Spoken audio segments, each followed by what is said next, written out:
Alrighty, yo, what is going on, everybody? It's your boy, Mr. DDG94 here, back with another reaction video. Today, we're going to react to the shockingly weird way Codename Kids Next Door ended. Without further ado, let's check it out.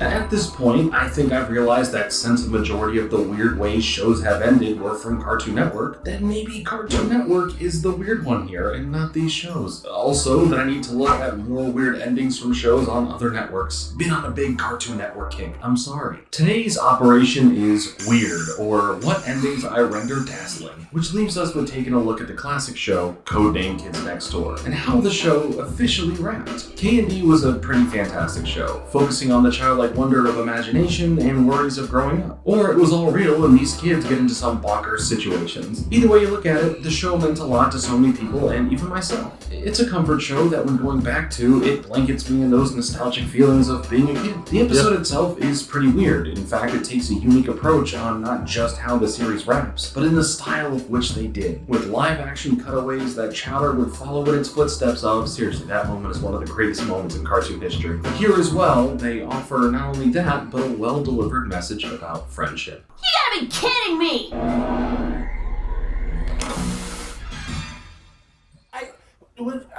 Wait, where was I? Over the course of 6 seasons and an overall total of 81 episodes, including specials, we spent the majority of the aughts with numbers 1 through 5. Some incredible adventures, some emotional adventures, and some interesting adventures.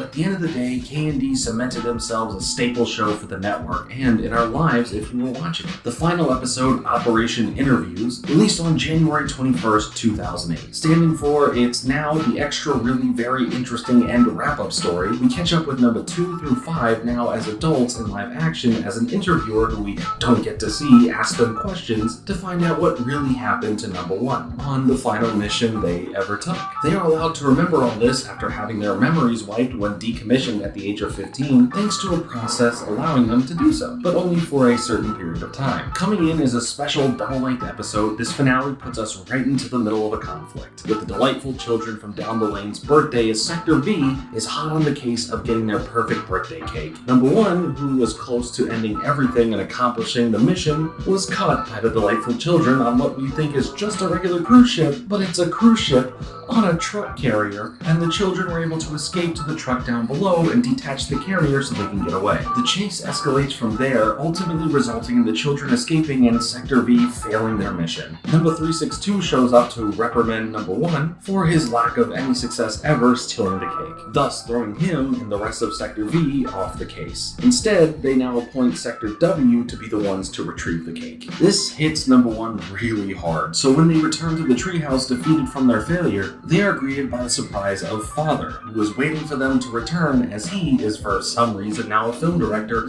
making a film based on the delightful kids enjoying their cake, as no one else can ever have it. Numbers 1 through 5 are captured and forced to be the ones front and center to witness this. If you've never seen the show and for some reason you are watching this video, I'm sure this all sounds pretty ridiculous and not making much sense. And to that I say, yeah, that's fair. But trust me, nothing I've said yet falls under that weird category. Back to the cake, as it was about to be revealed, we instead find number 74.239, who had already captured the cake. So yes, the cake was a lie, but this now enrages Father. Now a new mystery is set. Thanks to the return of 74.239, the disappearance of the cake, and now a location to meet at. From failure and off the case and now taking things back into their own hands, Sector V now puts themselves back on the case themselves, while they're technically not allowed to. But they aren't the only ones we shall see. This now brings everyone to the Rainbow Monkey Let's Learn About the Laboratory amusement park, where a series of villains from the show's Rogues Gallery converge, as well as Sector W, where we learn of a scavenger hunt that consists of hard, demanding challenges to win the most overall points, and the winner, well, gets the actual cake. The challenges range from stuff like finding rare trading cards, I can relate to that, to stealing the leaderboard to find out who's in the lead, complete with commentators too. Right you are, Jordan, but what comes next may shock you. get it? Because the title of okay, never mind. Throughout these tasks, we see Sector V failing and not being able to keep up with everyone else, even to the point where number 1 lost confidence in himself. But here we get to see how much the rest of the team cares for him and helps make him have that confidence back, especially number 5, where we see how close their personal connection is. Not like number 3 and number 4's connection, as they are married when we see their interviews in the future. And can I just say, look at that bougie glow-up number 4 had. He really came out of his tough dark boy phase and is really in his cool older gentleman era. When all seems lost for the team though, back with 0 points, a certain item is added to the list that is worth the most amount of points: Father's Pipe. This is that pipe. Equal parts the hardest challenge and also a secret ploy set up by Father to trick the others to come directly to him so he can just take all their scavenged items for himself. Sector W is already there as Father sits to take a nap. An evil nap, but quickly Sector V shows up to stop them from getting hurt. 363 has been dealing with his own personal issues resulting in his team and him having communication problems, as well as it only worsens throughout this episode. After repeated times of number 1 touching him, 363 fully becomes unhinged, and all of this commotion wakes Father up, and now he is coming after them, chasing them throughout all of the house. The battle gets heated. No, literally, Father turns into a dragon and tries to burn them all up. But it's okay. They somehow easily won the whole battle and he just got knocked down this open giant chasm here. In doing so, rather than Sector V just taking the pipe, they save 363's life. But he still comes off cold to them, noting that he has the pipe and that he's the winner. But the rest of his team don't agree with his actions and snatch that pipe from him and hand it to number 1, as well as apologize for all their previous actions. But Father is coming back, and the rest of Sector V want to stay back and fight him off so number 1 can go finish the mission. Back at the amusement park, number 1 faces his final challenge, the Delightful Children, all at once for the pipe, with New Jersey of all places somehow saving the day. Thanks, New Jersey. We appreciate you. The climactic battle results in the defeat of the Delightful Children, and number 1 here is left with the pipe. Because of this, number 74.239 shows back up to congratulate him. But he needs to take him somewhere the real cake is at, and possibly more.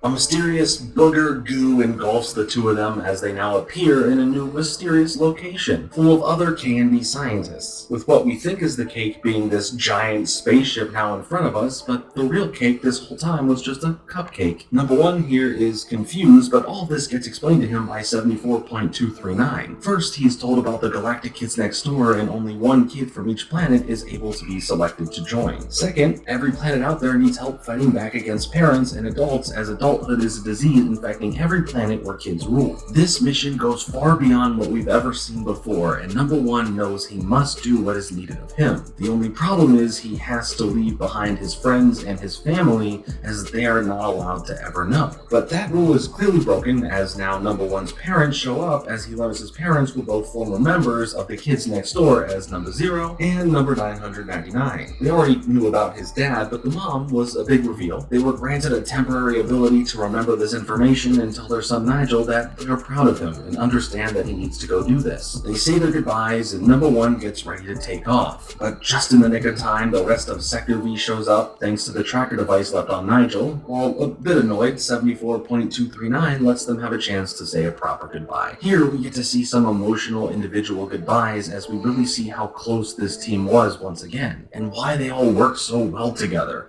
the trust that they have. It's all very heartwarming, especially when he speaks to number 5 and appoints her as the new leader of Sector V, handing over his iconic shades, even if he magically gets them back in the next scene. Maybe he had a backup pair or something. Father, though, has found where they all went to and is in hot pursuit. Literally. Sector V huddles together one last time as number 1 emotionally tells them to never grow up and still be a kid at heart. Father arrives, but they are already all gone, ending the cartoon portion of the episode with Nigel now being a part of the galactic kids next door, the cake being captured finally, and Father tormented by the fact he lost. We cut back to the future live-action segments with the interview still happening. We've reached the end where the info was all revealed about number one, what happened, where he went, and the interview ends. As we see the face of the interviewer this whole time was none other than Father, all these years later still hunting down number one. Not gonna lie, the first time I watched this, the CG Father fast cut genuinely made me jump. You're expecting something to happen anyway, but for some reason, it just terrified me a little bit. Now this video will be called the terrifyingly weird way Codename Kids Next Door ended. We follow number 5 now, making a phone call to who we don't hear or see. Number 5 on the phone makes it seem like this was all part of the plan the whole time to tell Father certain information to throw him off in a different direction. We then find out the rest of Sector V is going to meet up at the moon base with the person on the other side of the phone,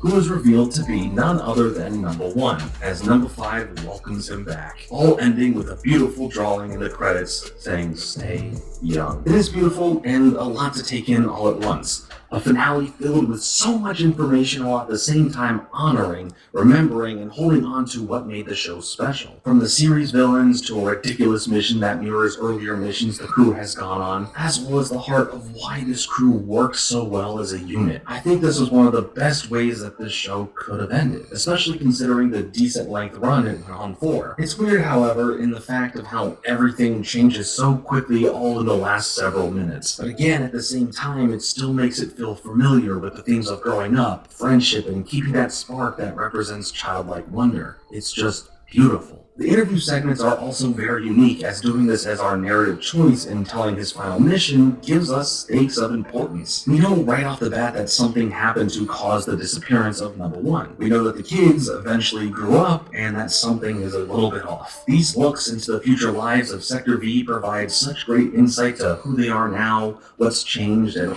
what hasn't changed, all wrapping with a lot more mystery about what the real story is, if what they just told Father is even true or not. Clearly, number 1 is back from wherever he did go, but it seems like if the story they told Father was to trick him overall, then there is a lot more that is left up to the imagination, which is where the next bit gets even more interesting. There was supposed to be more to the story about the Galactic Kids Next Door, the organization that was even more top secret and higher in the rankings than we ever thought for the KND. Before we jump into all of that, let's take a look fully at number 74.239. More specifically, the role that he plays in being so secretive but yet important. Season 6 of the show really brought to light who the KND Splinter Cell was, a spin-off of the Kids Next Door that is thought to be full of traitors to the KND. They were shown as these mysterious figures with a labeled goal of taking out all adults rather than just the evil ones. These specific characters would be placed in to set the tone of the overall big mystery which comes to a head in the finale. In the previous episodes of the finale, Operation Treaty, we learned thanks to Chad, a teenage KND operative who never stopped working secretly for the KND, that the Splinter Cell is not what it was thought to be. There is something much bigger than what all the characters have known, and that it was a front this whole time for what we later come to find out is the Galactic Kids Next Door. Nova Infinity interrupts Chad as he's not allowed to explain his future path to number 1, and they do the whole nose goop booger transporting thing again. Gross, but also neat. We are told that these characters were never seen again because, well, we shall get to that.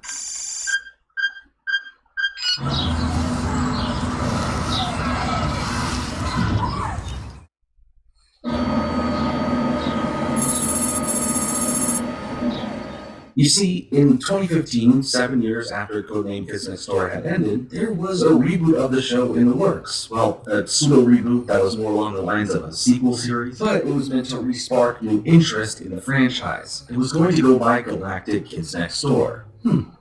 Fitting. This did its job amongst fans of the show online who were ready to revisit whatever was in store for Sector V, space missions, and more. We even got to take a look at some animatics with the same voice cast back on board, but sadly this idea never hit the stratosphere. All that we were left with were those animatics and a website made in the style of a Rainbow Monkey fan club. Really reminds me of those fake Cloverfield websites with the lore pertaining to all the films. Stuff like that really gets me so excited at how in-depth the creators would go to expand their creations. There was only one problem with this. Was this all real? Or better put, official. This all started to a mysterious post online from Number Vine, an alien of sorts leading you to the Rainbow Monkey website, in which after you discover clicking on the nose in the middle, the real version of the website is revealed as a database where you can search any operative to see their status. Using this, you can find out more about the lore and where these characters are in this supposed story to pick back up at. With stuff like number 74.239 having his job complete on Earth and Father, where it just in all caps repeats danger. But when you typed in Galactic, that's where the real secret begins. A countdown, one that would end on April 1st, 2015. Could this all be a joke? Was all of this a lie? During the website being up, people of the internet found within the code a very interesting animatic that portrays Nigel potentially betraying the KND, and that 74.239 was actually a tree alien? Some other leaked stuff, like a weird distorted audio message, but when that date hit, another animatic was dropped that revealed who Number Vine was. Lizzie Devine, the ex-girlfriend of Nigel. Lizzie was just a cover-up this whole time, leaving us at the end with some audio from Number 4 about this not being a real thing, and that the Galactic Kids Next Door wasn't going to happen, even if it should happen. At least that's what it seems. There are no plans for a Galactic Kids Next Door series, but there should be. It all goes much deeper. The GKND experiment. The creator of the show, Mr. Warburton, had been working on the sequel series idea before even the end of the original show, as he set up for it to lead into Galactic Kids Next Door. After numerous attempts and unsuccessful pitches to Cartoon Network for the series, he didn't know exactly what to do. While the ending of the original show was great, there was so much he had set up for a sequel series. Even at one point tried pitching the pilot of the show as a movie to bring people back in, but alas, Cartoon Network wasn't interested in the project. Damn. So, much like Ryan Reynolds did with Deadpool, even if he'll never fully admit it, Mr. Warburton decided he was going to go another route, one that would use the internet and fan interest in his favor of getting GKND off the ground. He reached out and collaborated with others from the original show to produce the animatics we spoke about in order to build hype around this project to prove to the network that this show has people foaming at the mouth for it. Even after the animatic revealed that it wasn't technically real, on that same date of April 1st, 2015, a fan petition was created that had over 68,000 signatures trying to help greenlight the show. Unfortunately, as we all know, that didn't really work. But Mr. Warburton himself, as well as the voice actor of Number 4, D. Bradley Baker, had signed a petition in good fun to be right there with the fans in the trenches. While Cartoon Network did take notice of this and saw the fans super glued to their computer screens in hope of this being real, they still passed on the project as a whole. While this is saddening to hear, Mr. Warburton still keeps faith that this sequel will one day become a reality. On his blogspot page, he fully detailed his journey of the Galactic. I don't get why they never took it to Netflix. That's where damn near all the Cartoon Network shows is anyway. Damn near all the Cartoon Network shows are on goddamn Netflix. I don't know why they just didn't take it there yet. Galactic KND and the experiment as a whole. From his point of view, seeing the interest online of how people were receiving it, especially after the April 1st, 2015 animatic reveal. Leaving on the end of the post, "Thanks for taking this ride with me," and all of the operatives who made it happen. If anything, it proved that there are a ton of KND operatives ready to mobilize at a moment's notice, and one day will take over the world. That was said July 19th, 2015. The biggest hurdle was, Cartoon Network owns the IP for Codename Kids Next Door. So Mr. Warburton can't just go and get this made. If they have no interest, unfortunately, the show can't go on. And this is where you learn the meaning of it not being called Show Friends, but Show Business. Trust me, I'd love nothing more than to see this show become a reality. Will we ever see this idea come to fruition? I don't know. The fan base of the show is still as strong, if not more strong, thanks to new fans from over the years checking the original series out. So maybe one day, whether it's the same idea or not, there is always a chance that Codename Kids Next Door will receive another operation. In that same breath, though, where we left off with the finale was genuinely and shockingly fantastic. If it were to officially end here with nothing to ever come from this property again, it was satisfying as a fan of the show, and it ends it in a way that is true to what the show was. Operation Interview should serve as a blueprint for respecting the audience, respecting the rest of the show that came before it, all while diverting expectations in a way that leaves you surprised in a show that had already done so many big and memorable things. I love doing this series to go back through a show, seeing how the endings contrast with the series as a whole, and why I think they will become memorable or will live on as an example of being able to wrap up a series the way the creators intended, since that usually seems like a rarity. And the passion from the creator fighting hard to make this sequel series is something commendable. At least we got to see some official, unofficial brief looks into what could be and some fun things to ponder on as fans. We are seeing many shows get reboots, continuations, and specials all over the place, mostly on places like streaming services, so it can easily have a shot once more since Codename KND is streaming on HBO Max. Guess it's just a wait and see thing now. I'll leave you with this final spark of hope. If you go to the Rainbow Monkey website now and type in Galactic, you'll get to see something new. The full nearly 4-minute animatic that was uploaded on February 19th, 2021, with the title of the video labeled Stop the GKND 2021. It was uploaded unlisted on the Warburton Labs YouTube channel. What does this all mean? Maybe one day it'll all make sense. Let me know your thoughts in the comments on the ending of Codename Kids Next Door, as well as what you think are other great shows with shockingly weird endings. The word weird doesn't mean bad, by the way, I want that to be stated. For me, it's something that means different, special, or unexpected, and I have the utmost respect for these shows when I speak about them. Thanks so much for watching. Make sure to hit the like button and subscribe for more content like this. I'll be back with another video really soon, but until then, later. Alrighty, so that's just gonna about do it for this one. I'll see you all in the next video. Till then, peace out.